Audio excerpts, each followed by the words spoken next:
Hello, everyone, and welcome to Connected with Jen and Shannon, where storytelling meets transformation. I'm Shannon, a communications trainer and coach. And I'm Jen, a speech-language pathologist and academic. Here's where leaders in neuroscience, philosophy, spirituality, and the arts come to share personal stories and powerful strategies for connection and reimagine what it means to be fully human. All right, everyone, Jen and I are beaming with excitement to bring on our next guest, Dr. Ginny Whitelaw, Zen master, biophysicist, superhero, in my opinion. Her journey began with dreams of becoming an astronaut as a child, which I think is so relatable, right? We can all remember that time when we were little and we all wanted to be an astronaut. Well, Ginny actually took it for real, right? She tried. But as she was along in her journey, she ended up on the floor of the emergency room. And in that moment, everything changed. She had to go from not performing her life, right, but rather resonating with it. That's so true, Shannon. And Ginny just blows my mind. I just got to review this too. Not only, like, as you mentioned, she was this NASA scientist. She was award-winning NASA scientist. She founded the Zen Leadership Project. She is an author and is a frequent contributor to Forbes. I mean, can I please just be Ginny Whitelaw? Love to live in her head for just one day, Jen. I'm telling you. And what really drove me to be so drawn to her was her fascination with outer space. I mean, I remember that as a kid. I remember looking up at the stars with my dad, him showing me the constellations.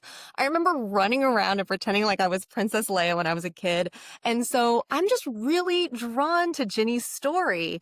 And of course, the big shift for Ginny was this health scare that she had. And she really started to think about this mind-body integration at that point, right? And that's the thing, when we can get out of our heads, right, and into our bodies, it changes everything. Ginny refers to our bodies as an antenna for life, which is really, really fascinating. It's about how you kind of tune in with what's going on, how you can connect your mind, body, and spirit to be one. From my own personal experience, there was a time in my life where I was completely separate from my body. Right? When I, like Ginny, came to this realization, my life completely changed. Wow. Thanks, Shannon, for sharing that. And I know there are a lot of listeners out there who probably have experienced something very similar. So I know this episode is going to be great for them. So she talks about, like you said, she says, train the body and change the mind. And not necessarily train the body in the way you might think. So listen on to the episode and learn a little bit more about that. But the importance of integrating and reintegrating really our minds and bodies. We just need to remember our brains are not the totality of who we are, right, Shannon? Right. She's asking us to tune into our felt sense. We've all felt that click, that connection, that spark when we meet that person that we really resonate with, right? We've felt that. This is the episode where we start talking about resonance. And what better episode for us to be doing that with than a NASA biophysicist to give us the definition for resonance, right? Resonance means to vibrate with. And we all remember that, right? From when we were kids in elementary school, learning about molecules vibrating together. But Ginny really scales that up. And Ginny talks about our own resonance. And then she talks about resonating with another and resonating as leaders and resonating as a culture. So we really want to think about how resonance affects us on so many levels as humans. And one of the things that I love that Ginny talks about is this idea of an island of coherence. All right. It's a brilliant way of thinking. And it stems from this quote, okay, from Ilya Prigogine, who says, when a system is far from equilibrium, small islands of coherence in a sea of chaos have the capacity to elevate the entire system into higher order. Now, as a mom, right, in my family unit, I am searching for higher order all the time. So I think this is something we can actually try to achieve in our daily lives, right? Can we ask ourselves, how can we make our family unit an island of coherence? Yes, we all want to exist in islands of coherence. And we feel a little chaotic sometimes. Sometimes life is really chaotic, but there's still hope, right? There's chaos out there, there's dissonance, but we could develop our own islands of coherence if we live into our higher selves amongst a sea of chaos. And Ginny's going to talk all about that. All right. So as we listen to this episode, here's the things that we're going to focus on. First, what is resonance and why does it matter? All right. Next, we're going to think about why is the body our greatest teacher? If Ginny is saying our bodies are antennas for life, how is that guiding us? How is that informing us? And finally, we're going to tune into that idea of an island of coherence. Okay. How are we going to create these in our own daily lives? So take a deep breath, open your senses. This conversation is going to challenge you to connect more fully with life itself. Here's our conversation with the wise and wonderful Dr. Ginny Whitelaw. We're so glad you're here. Welcome, Ginny. We are so grateful to have you on the podcast. Your life experience is so rich, it is hard to know where to begin. But could you maybe tell us about your professional transition from NASA scientist to Zen master? First, it's such a joy to join you, and thank you for doing this. When I was a little kid, my dream was to be an astronaut. You look up those stars, and I was just so enchanted with that being the place that could, in a sense, unify humanity, but also it felt right in my life. I think I sensed even early on in my life that it was such a mix of mind and body, the astronaut role. And I wanted that. I wrote NASA when I was 13 years old, and I asked them what classes I should take in junior high school to best prepare me for my life as an astronaut, And they actually wrote back. It was not a form letter because the letter started by saying, it doesn't matter what you do in junior high school, but when you get to high school, you should take science and math. And then when you go to college, you want to major in physics or astrophysics or aeronautical engineering, or give me a whole list. I took that letter and put it on my wall and followed it to a T. I took every science and math class under the sun. I went to college and majored in physics and worked in a high energy physics lab. I got very interested in the energy of the human being, and so went into biophysics as a graduate student. And 1 year out of graduate school, wouldn't you know, there was this little ad that NASA was hiring, or they were interviewing people for the astronaut position. So I completely got my application in right away. I just couldn't believe my fortune that this was actually happening. And now they were accepting women, which was not true when I was a kid, but it was true now. And they called me for an interview. So I was so excited that I got to go down to the Johnson Space Center and interview for this dream job that I'd had my whole life. And I was, shall we say, self-conscious. You're trying to put on a good face, right? You're trying to get the job of your lifetime. And I was so concerned with how to pitch myself in a way that would be acceptable to this astronaut candidate selection committee. So instead of just giving my natural answer to things, they'd ask me a question and if you were an animal, what kind of animal would it be? And I'm not giving it a spontaneous answer. My mind is running a million miles a minute, and I'm thinking, what kind of answer should I be? What is the right answer to be if you want to be an astronaut? And so I say, I'll be an eagle, because that sounded kind of, it seemed to kind of got a military bearing in this whole thing. I'll be an eagle. And so on like that. So the interview did not go particularly well. I was not offered the astronaut job, but they did say, you look kind of interesting. Why don't you come down here and get operational experience? So I did. I went to NASA and and got started working on the space station program. And I had the science and data system background, so I was working on the data system for space station and eventually the integration of it. I was also reapplying to the program and was very conscious of, again, wanting to do everything right so NASA would give me my dream, right? My dream job. So I was always thinking about how I look to other people. And I'll tell you, that is a soul-sucking way to live, but that was what I did. And so I'd always worry about what part of my flaws might show. I didn't want NASA to find out, for example, I have an allergy to cats, and I don't hide that little truth, or that when I was presenting on space station or doing different things, I'd always worry about, am I saying the right things and things like that. So eventually my heart could not take it. There was something in me, like I was getting health reasons where I could tell something's not right, but I didn't know what to do about it. Had started meditation when I was in graduate school because I'd started martial arts then.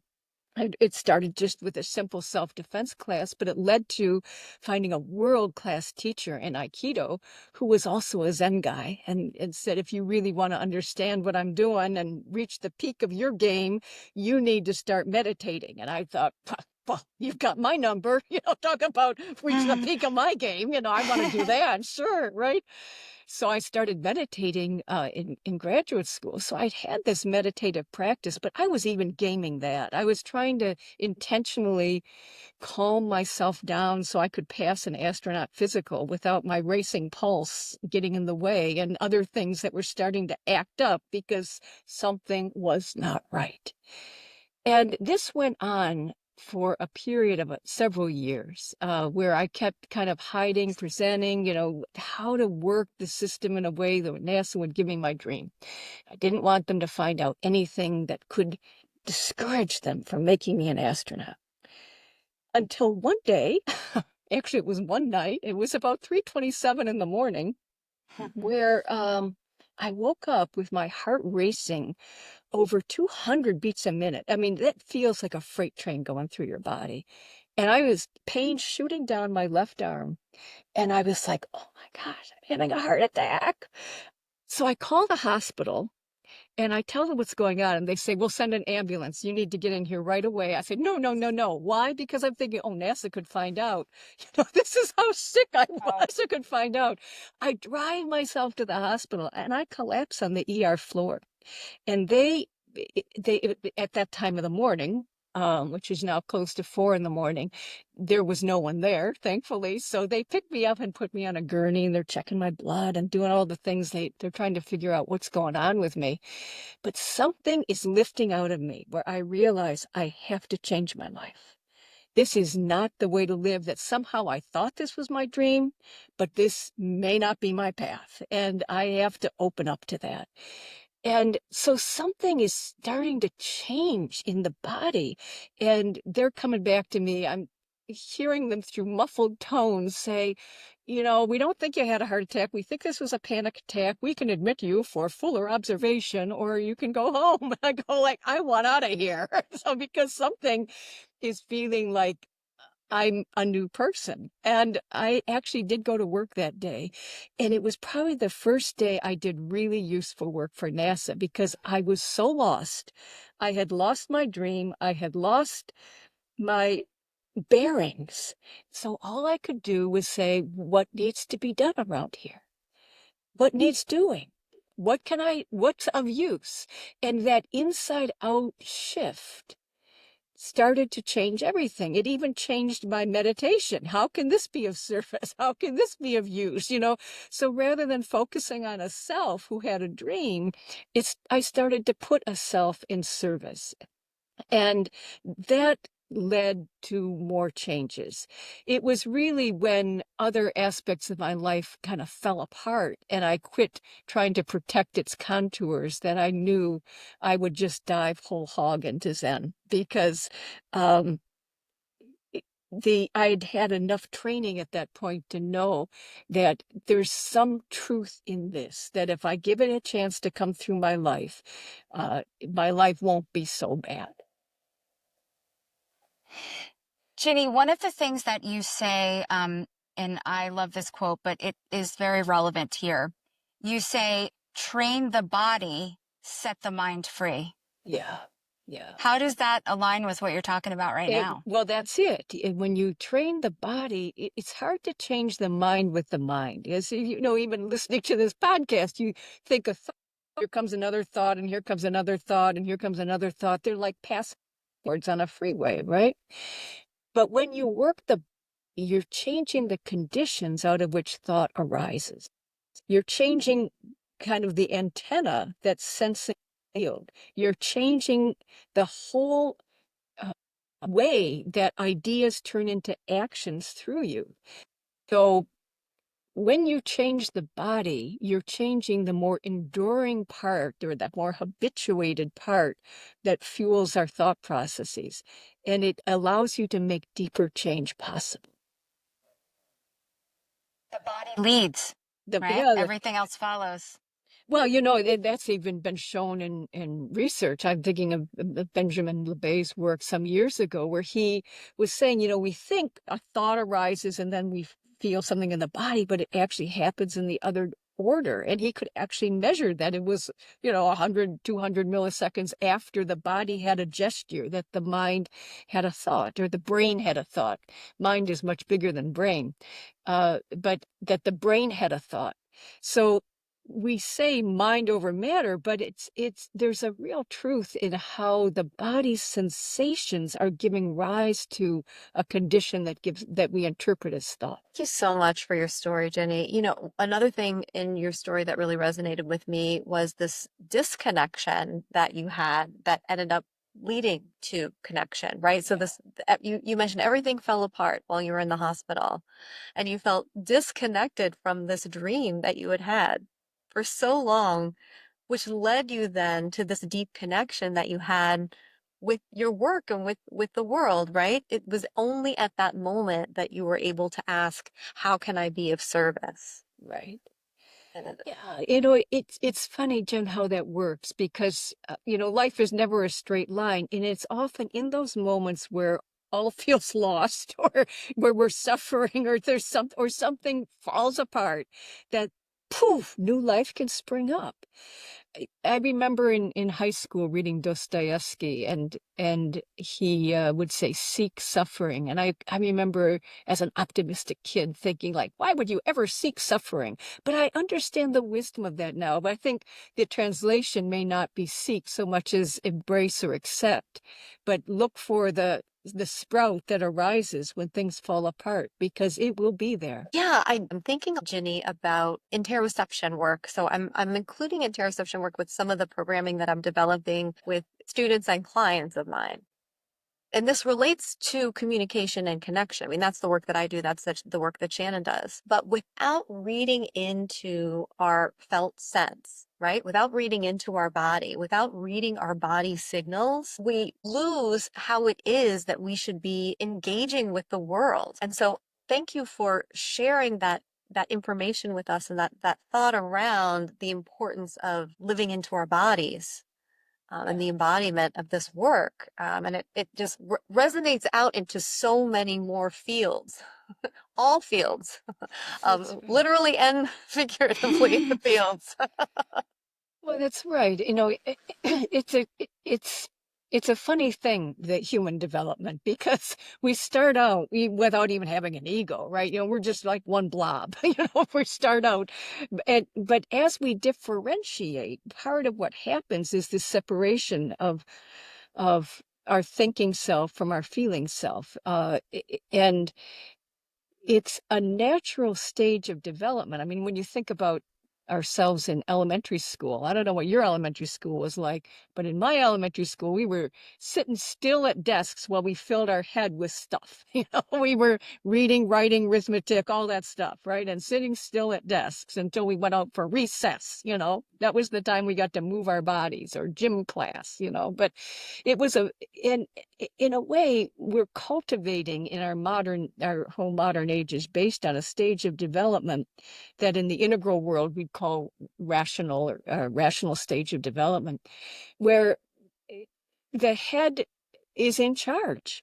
The rational thought is in charge, and it can it can be very separated from the body. Higher stages of development reintegrate mind and body, and that's why the kind of work you're doing, Jen, is so critical, because when reintegrating mind and body, you start to get to a more sensitive and strategic and systems-oriented self, where you can see a bigger picture.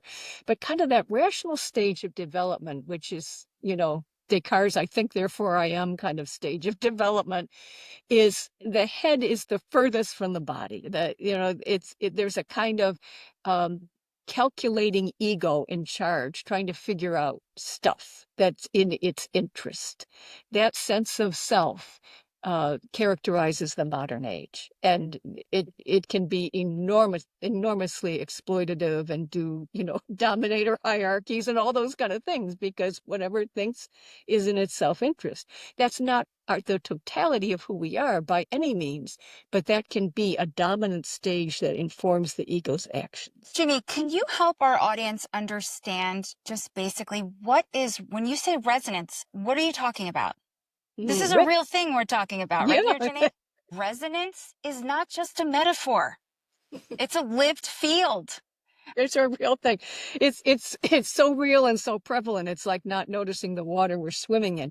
But to resonate is to vibrate with.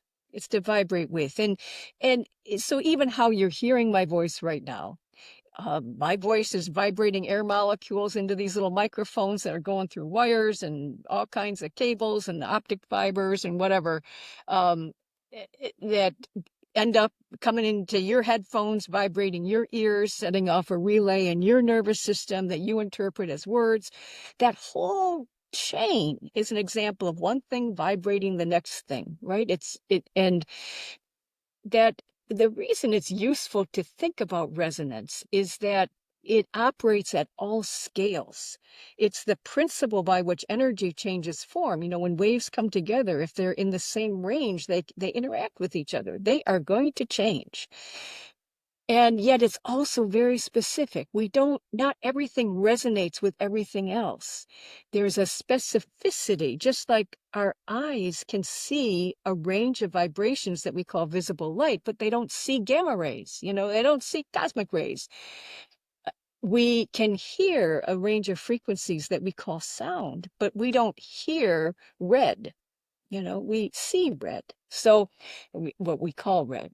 So there's a specificity in how, and it comes about by whether the energy can be used. It's interesting. And this goes right down to the atomic level, where if an electron has the right energy to jump orbit, then it uses it. And if it doesn't, it passes by. It doesn't use it.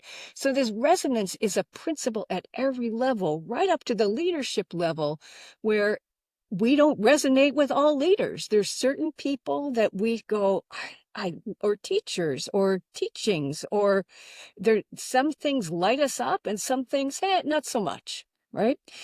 And those effects, say, they scale up and they create tipping points or phase changes in large scale behaviors, all the way up to how you can get a team to shift into a high performing mode, or how you can get a movement to take place in a culture, right? So from a sense then, if we're trying to lead from this perspective, it kind of is about channeling energy together, right? To kind of use what you have available in order to live your life to the fullest. It's right. It's exactly right, Shannon. That it's, part of the mistake we make is we think our ideas come from within our cranium. And that's not really true. Because nothing originates from just no other source. Everything's happening from resonance, from vibrating with something else. So as Winnie the Pooh once said, an idea got me. That's a much more accurate description of how ideation happens. An idea got me. It's more like an attuned leader is listening to the field, listening for what's ready to happen, and can sense the energetic form of things before they become material forms. And so that's why I say leadership is the business of turning energy into things that matter. Just like you had an idea for this podcast, and now you're turning it into something that, boom, has a form. That conversion goes from ideation to it triggers activities in our nervous system, all a relay process of resonance that turns into actions.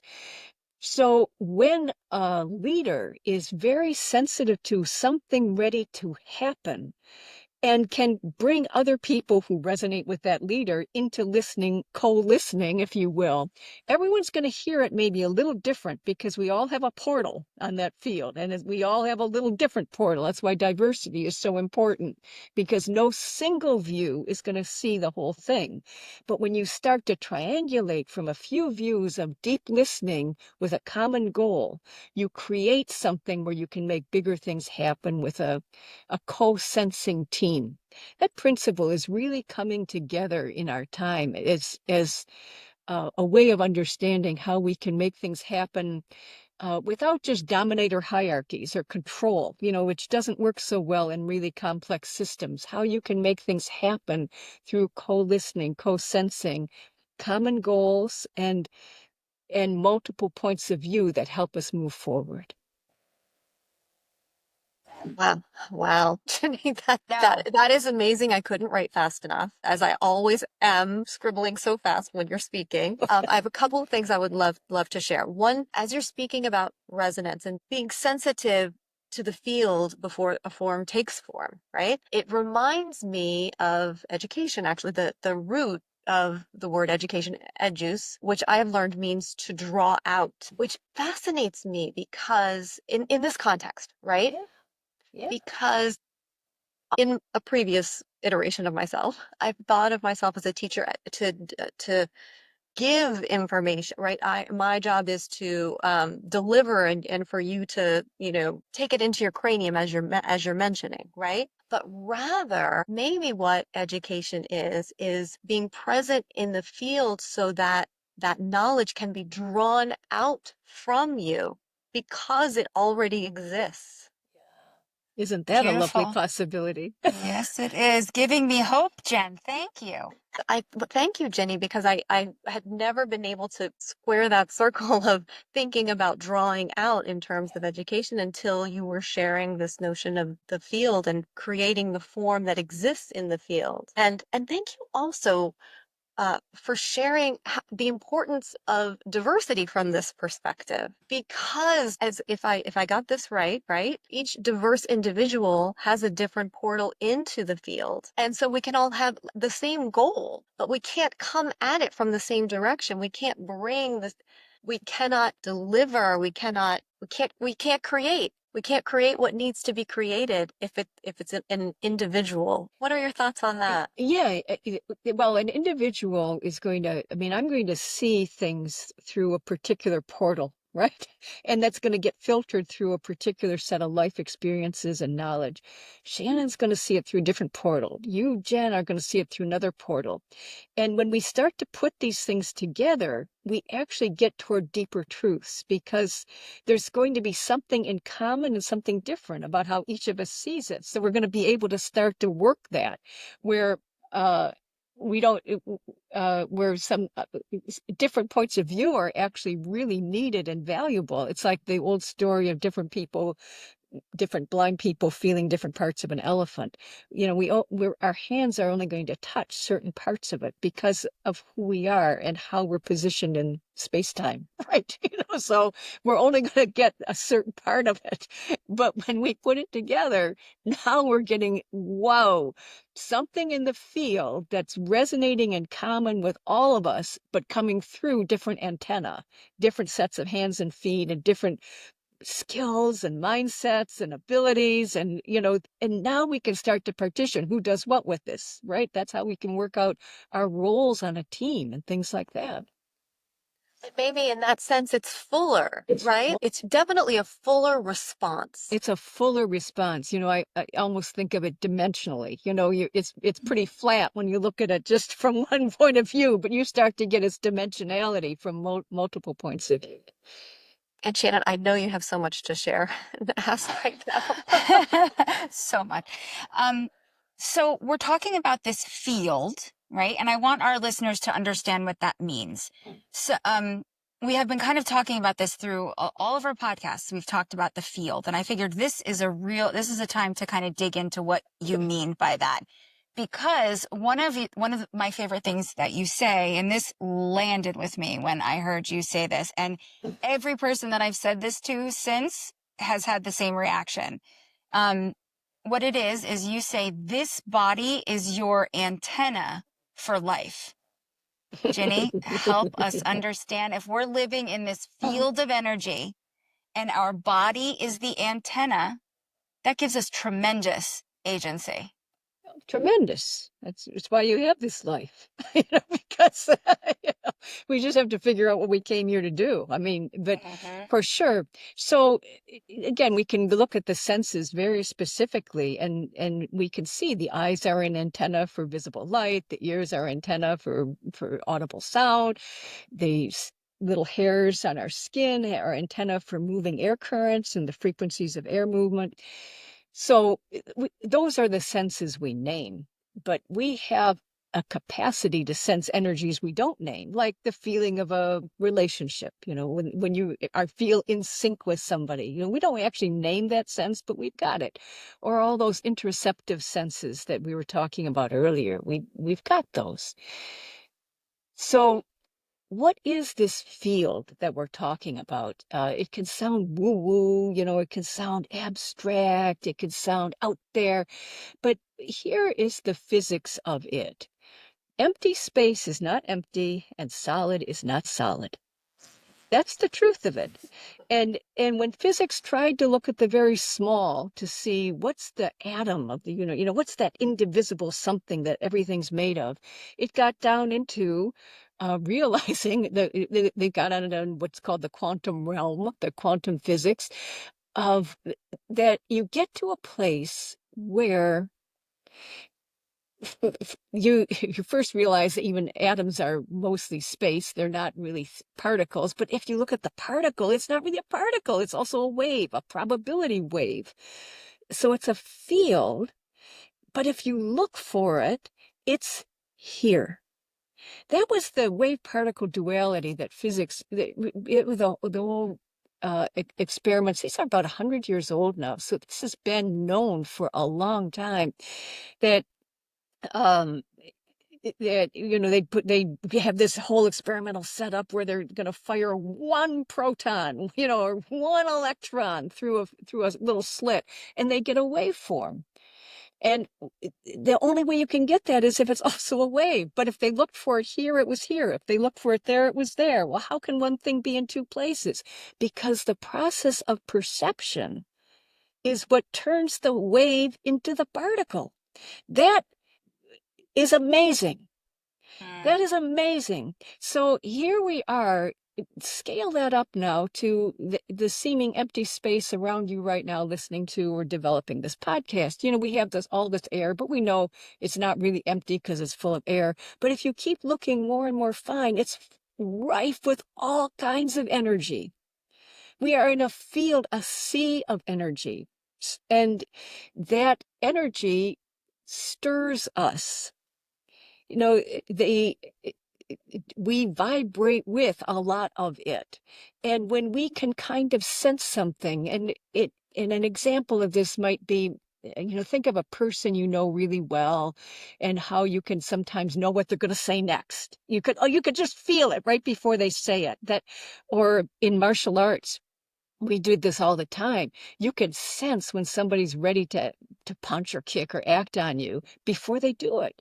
And you have to start reacting or responding to that movement from that instinct, not from the actual punch. You'll be too late if you wait for the physicality.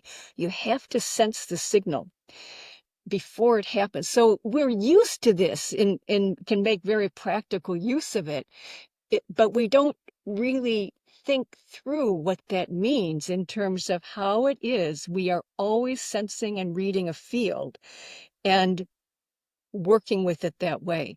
Now, the quality with which we can sense the field, how attuned we are, how much we pick up, that's where we have some agency. We have a lot of agency because it has to do with what kind of antenna we are, how much we're honed and tuned, how well we can listen. Just even for audible sounds, some people are really good listeners and some people don't listen very well at all, or they even if their hearing is physically good, they don't pay attention. So how we take in signals and what we do with them has a lot to do with how we manage this physical body, which goes back to the antenna. And that's where practice comes in. That's what transformational practices transform. They transform what we're able to pick up and what we're able to do with it. So, Ginny, and stop me if I'm saying anything that doesn't make sense here, but likes attract. Yes? Like the law of attraction is what I'm going with here. Is resonance what brings these things together? For example, Jen and I have so much in common. I have never met another person that is so much like me. We say the same things. We wore the same outfit twice already today. Is that because we align with each other? Is that because our energies resonate with each other? Um, yeah, you could say that. You could say that you also offer each other something each of you can use, can grow by, can thrive with. There's a sense in which when you two come together, you're both enriched by that. So in that sense, the sign of resonance in us with people we resonate with is we light up. We feel something like joy or enthusiasm or something, that is exciting to us. So the comment you made about likes attracting is true up to a point. It's what I was saying earlier around we resonate with energy we can use with that matches us in some sense.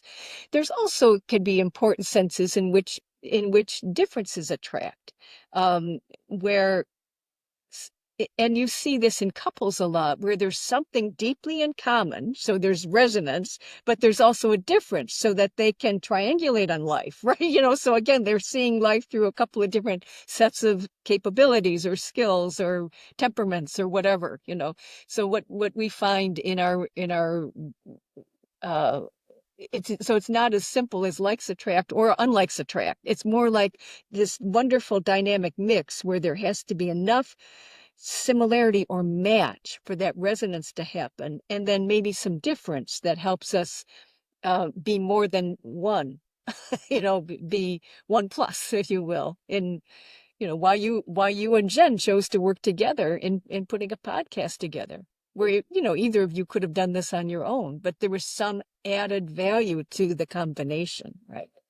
And genuinely, we talk about this. This would have never come together without the relationship between the two of us, which is why our podcast is called Connected, because we are all connected, emotionally, spiritually, energetically, physically. And, Jen and I, from the beginning, we had this click, and that, it brought us together. And the interesting thing is we both bring different qualities to the team. Right. So what you're saying is it's actually, I'm resonating with what I need in my life or in my own antenna or in my own field to excel even more. Right. It goes back to what Jen offered us in terms of the definition of education. It allows you to pull something through. The relationship lets something pull through you that wouldn't happen without that connection, or that the activity of that link. You mentioned, Ginny, having a certain joy or excitement about something maybe is a sign of resonance. Again, Shannon and I were talking, we have been working really hard and kind of some late nights figuring things out, but we find so much joy and excitement. I have so much energy for it, that I can do that because of this resonance that we're finding in this work. And so I love that thought that you can recognize resonance through the joy and excitement that you're feeling for a thing. That's right. Perhaps. That's right. And it becomes a much more reliable signal for resonance than does planning and prediction. You try something out, see how it's working, and then tune and adjust, just like you're doing with the podcast, right? You just tune and adjust as you go to keep moving in the direction of, oh, this feels even better, right? This feels right. This is working. Let's do more of this. Yeah. Resonance can pull people up or pull people down. We can resonate through our grievance. Oh, you have that same grievance? Yes. Yeah, I feel that too. Yeah, that's my grievance too. You're mad at the same person? I'm mad at that person too. So we can pull people down, or we can pull something through them, pull them up. So just like, if you were standing on the side of a mountain, and you had a rock, you could just give it a little push with your foot, and it's easy for it to roll down. But if you wanted to carry that rock to the top, it would take more effort. So it's easy to pull people down. It's harder to lift people up. Real leadership is lifting people up. All right. So one thing that you mentioned earlier that I took a note on, Jenny, was that leaders need to be sensitive to be ready. You need to be available to the field and be sensitive to the thing that's about ready to happen. And then you can draw it out. How can we cultivate that in ourselves so that we can pick up what's available in the field, pick up what's ready to happen in the field? Or how can I get better at that as a leader? Yeah. The first word that comes to mind is listening. Listening. I mean, that was my big mistake at NASA in the opening story, is I quit listening to life. I kind of made up my mind as a kid what my dream was, and I wasn't listening to life. And so I could get kind of far off track before life forced me to listen. And it's funny how it happens, because if you don't listen to subtle cues, they get more dramatic, just like with our health. If you don't listen to the subtle little warning signs, then it gets worse, worse, worse until it, really knocks you for a loop. So listening, what helps us listen? In leadership, there's a kind of sincere curiosity that helps us listen, where I care about what you want to say. I care about your point of view. I care about what's going on in my community. That sense that's those kinds of caring and curiosity open us up to a field of listening. If I just care about myself or my own advancement or my next promotion or my bonus or my tax rate or whatever it is, I'm caring about that, then I'm listening for those signals. I'm listening for what's in it for me, what's good for me, But if I'm listening for what's good for our community, what's good for the future of humanity, what's good for our company, now I'm listening for something bigger. So that's where, again, that sense of a deeper integration, mind and body, helps open us up to a broader listening. Um, a phrase that we used in our Blue Sky leadership course from our wonderful jazz leadership trio was big ears. Our ears get bigger as our heart gets bigger, right? As we open up and we care about more things, now we're attuning to more signals. So we're going to pick those things up too. And if we don't know how to make sense of them, we'll connect with more people to help us make sense of them, right? What I'll also add to this is, what helps with listening is a certain kind of groundedness or acceptance. that comes with breath work. If I had to say what's a very practical tool I would give to people, it's to create some spaciousness in your listening by slowing down your breath. Because when we're all in a hurry and we've got so much on our agenda and I have a long to-do list and there's so much I have to do, you can tell in this kind of mode, I just am not as open to listening, right? Because I already have an answer. I already have something that's consuming my consciousness. But when I slow down my breath, especially the exhale part of the breath cycle, because that's what's going to connect into the parasympathetic nervous system. That's what's going to slow down the rate at which thought develops in my brain. When I connect into that breath, I'm giving it room. I'm kind of creating spaciousness for that for more signals to present themselves. And subtle signals might be a little quieter than the big noisy ones. Right now our social media channels have completely nailed how to grab our attention through the most outrageous and difficult things that can trigger our nervous system. Those are loud signals, right? And if we keep exposing ourselves to that kind of stuff, then it's like the quiet signals don't have a chance to get through. So where do we give ourselves space to slow down, breathe, set aside the to-do list, and just listen for what wants to happen? What's going on here? That practice is really key for leaders. Deep breath in, exhale out. Love it. One follow-up question there that I'd like to ask. Ginny, you were mentioning that in addition to listening, having a sincere curiosity as a leader is really important. And my question is, what if a leader isn't curious?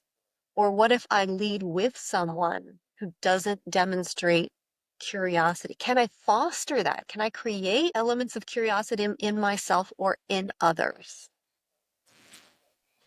Well, it's a great question. I've done executive coaching for so long, but I came to the conclusion you don't change other people, but by changing yourself, sometimes they'll change.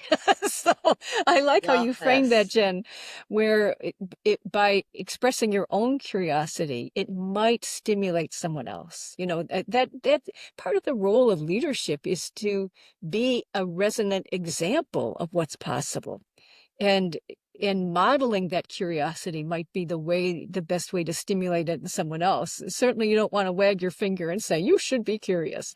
But people get curious about different things, and that generally align or alight with their passions, their interests in life. But if you're working with someone who seems very non-curious about the matter at hand, you might connect with what sparks your own curiosity in it. You might, if I were coaching them, I might even ask them, what would make you interested? What would make you excited about this? What do you want to know about this? And see what, sometimes throwing in a question and just waiting might help them search or hear or listen for an answer to that. But there's no should or shouldn't about creativity. It really is internally generated. That's something where we've got agency of how we tune our antenna. It's sort of like setting the dial on our radio. And if you set it to FM, you're going to pick up FM stations. But if you don't even want to turn on the radio, you're not going to pick up anything. We set our own dial.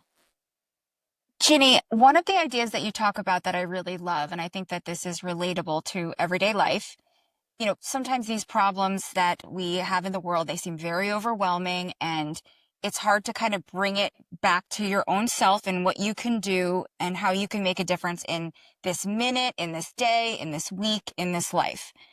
One of the things that you say is you call them islands of coherence, right? As something that we're trying to create. and I have used this now with my children, right? I'm thinking, now children, we're going to try to make our house an island of coherence here on this idea.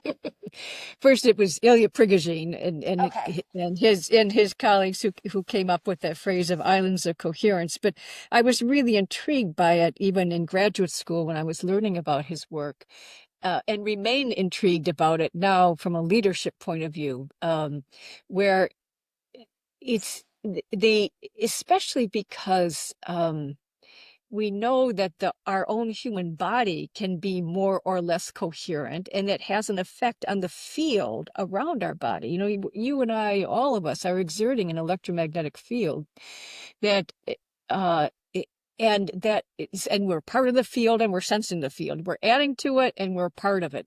How we add to it can be like, I'll just, the words aren't perfect, but it can be smooth and powerful, or it can be jagged and messed up, you know? And we get that vibe from people. We know when we're in the presence of somebody who just, quote, fills the room with a kind of competence or a kind of coherence that it's easy to get in sync with, versus somebody who comes in all jagged and rattled, and there's a feeling of almost aversion, like I think I need to protect myself or keep my distance here. So we get those signals. We don't have a good name for the sense that picks them up, but we sure pick them up, and we can feel that in our own bodies. So the coherence starts inside out, but we're also resonating that signal into the field around us. And so others can pick it up too. It's like a music we don't hear with our ears, but can feel with our bodies. And I think part of what strong leadership presence does is brings that signal out and available to more people who can kind of settle into that frequency. So even their cadence of speech starts to fall into kind of a rhythm where they can easily hear each other and converse and share points and build on each other's points, versus one person talking really fast and the other person talking really slow. It sounds so simple, but even the cadence of speech is a vibration of how we kind of get on the same wavelength where we can build with each other. So leadership, which is not just an org position, but that sense of authentic self-expression that creates value, is how we're feeding the field in ways that allow bigger things to happen together. And certainly parenting is an example of leadership in the home. You know, I don't know that I'd even announce to somebody, I want to build an island of coherence, so much as I might see if I move a certain way or dance a certain way or talk a certain way or breathe a certain way, what effect it has on the people around me, and just know how to build from there, how to sense and adjust from there. All of these terms, these definitions you're giving us, Ginny, where's the language for it? I want to make up the words, right? Like, we don't have the words for filling the room so that people can get in sync with my energy, right? Like, where is the language, Shannon? Where is the word that we want to be using? You know, I'm I wish, thinking, is it? Jen, it's not the word we're looking for, right? It's probably more the feeling or the sense, because the words are so limiting. Yeah, but I want to be able to like say the thing and for us both to think it instead of having to just, you know what, but maybe metaphor is just better because, you know, Ginny, you said it's a music we don't hear with our ears, but we feel with our body. And maybe the metaphor is better. Maybe it's better to have a metaphor than to have a word for it anyway. Right. Well, So like, you're both right that words give us the ability to discriminate or discern something out so we can talk about it. And words always flatten the reality or the experience, as you were saying, Shannon. So the experience is what we're really going after. So, you know, words are useful and always inadequate, you know. Jenny, we're wondering if your vision for the world could be limitless, and honestly, it probably is. What would be your new bliss for the world, Jenny? Mm. Well, I want to open with saying that I think the time we're in is a real mess. And I think we chose this time. So part of showing up to this time is to bring an image of bliss or betterment to a very natural process of differentiation and unity, or difference and integration, or collapse and rebuild. We talked earlier about suffering and new shoots, but the yin and yang of it is of the universe. It is when everything comes into form, there's light and there's shadow. There's what we call good and evil. It's always going to look that way. So having the pure bliss without anything else is not, that doesn't conform to my understanding of the universe. That said, though, and I'll give an example from Zen training, because there's a pure bliss state of samadhi that is a wonderful state in Zen training that we train for. I mean, we train the antenna to open up, and the sense of a separate self disappears altogether. You just are the whole picture. There's an enormous bliss in that, no question about it. And that's not considered the highest state of training. That's kind of just on the path. It's a nice experience. But the highest state of training is when you can come back into the body, let go of all that, let go of enlightenment, awakening, this, that, with bliss, not bliss, heaven, hell, whatever. Let go of that sense, and with that connection that you already sense, both of you, with that connection, come back into the world with what's called bliss bestowing hands. Bliss bestowing hands. In other words, we chose this body. This body is in a world of space-time that's going to be a world of form. It's going to be a world of good and bad, up and down, collapse and rebuild and rebirth.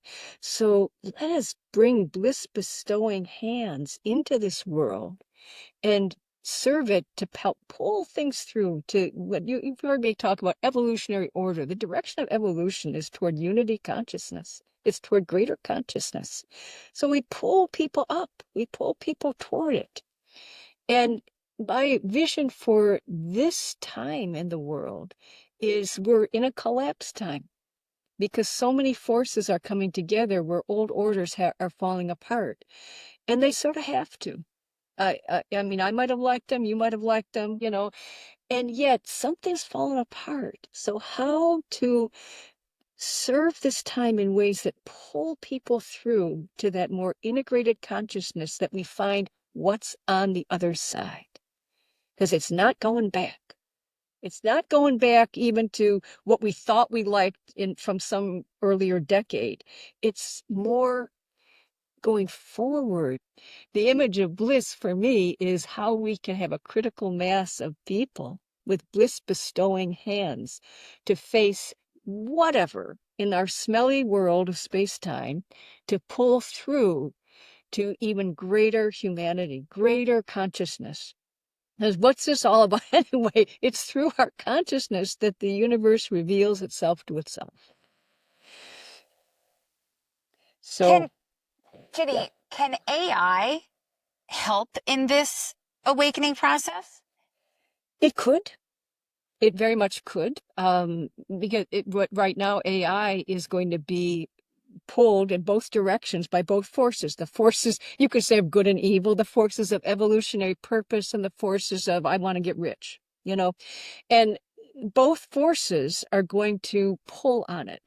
That's why a lot of AI experts, I'm thinking of Mo Godot, who just came out with a wonderful YouTube on this, says the next 15 years are going to be so pivotal, because this is the time where human beings are in charge of AI being used. We could foresee a time perhaps where AI will make its own darn decisions. But right now, humans are making those decisions for AI. And how we train it, how we deploy it, how we use it is going to matter. But it certainly could be a benevolent force. Thank you. So, you mentioned, Jenny, we can't go back to this past where evolving into this new space that feels really uncomfortable, and it's going to be something new. But what becomes so difficult for so many people is the uncertainty of not knowing what this next thing is. And I'm wondering your thoughts about that, because was it just we're just so comfortable with the institutions and the way things were that that's what we don't want to leave, and we just don't know what this new, maybe more beautiful thing could be? It's just the uncertainty of it all. You're right, Jen. And what we're experiencing at the social scale is the same thing we also experience at a personal scale, where life is encouraging us to give up an old familiar habit. Like I like that habit, or I like to eat that way, or I like to do those things, and to give up a habit to the ego feels like a little death. To give up a habit or an institution for a society likewise feels like a little death to the society's ego, if you will. And so we will resist it, or mourn it, or there'll be grief and loss and all that in it.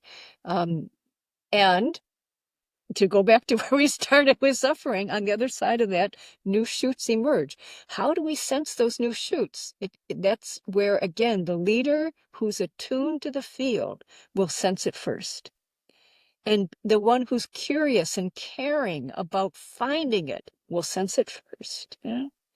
So if we open up our curiosity and our big ears and listen for the future that will be generative, regenerative, thriving for people, we're going to get little hints of it. And then the more we can start to manifest that in our life and our circles and what we put our energy into, we're building these little islands of coherence. Right? We're starting to build up something that has greater meaning or higher order.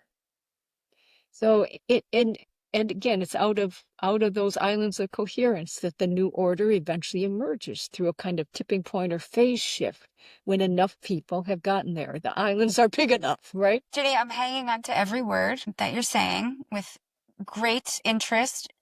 So if we want to change this world, which is what we're trying to do here, it seems like resonance, right, might be the way to fulfill that change. Well, resonance is the mechanism, for sure. It's not always the most useful level at which to think of things. I mean, you wouldn't analyze a car accident by, what molecules resonated with each other. You just. But on the other hand, so resonance is the mechanism, and tuning into the field to feel into the energetic precursor to the new forms that want to happen. That is what we want to listen for, make space for. What are those new forms? How can we build energy around them? So in that sense, it is a resonance, a tuning into and converting what wants to happen or what's ready to happen next into the forms of our world. With our guests, what we like to do is kind of wrap up with one word or one phrase that you're taking with you from our conversation here today. So does anyone have one? Okay, I do have a rather long phrase.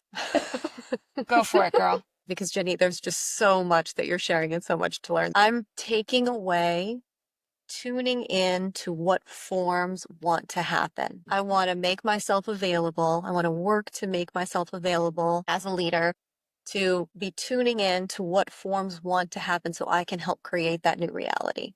So thank you. I'm going to go with bliss bestowing hands. I just love that. The idea of, if we're talking about this new world we want to create, let's help imagine what that looks like. And for me, bliss bestowing hands is exactly the direction I think we should head. Thank you both. In my philosophical past, I remember Socrates or Plato saying, know thyself, but I would update that to say, experience thy selfless self. Experience thy selfless self, and all will be well.